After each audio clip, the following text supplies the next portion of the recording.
পাকিস্তান বাংলাদেশ থেকে ওষুধ আমদানি করতে আগ্রহী বলে জানিয়েছেন ঢাকায় নিযুক্ত দেশটির হাই কমিশনার সৈয়দ আহমেদ মারুফ।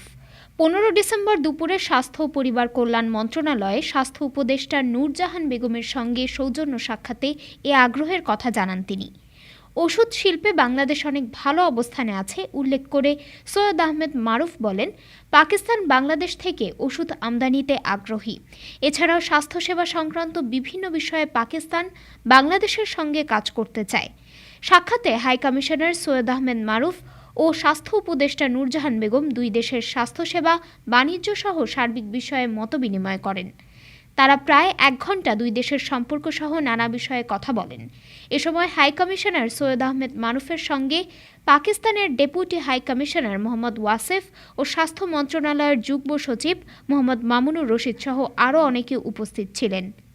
ডেস্ক রিপোর্ট, আজ বার্তা, ঢাকা।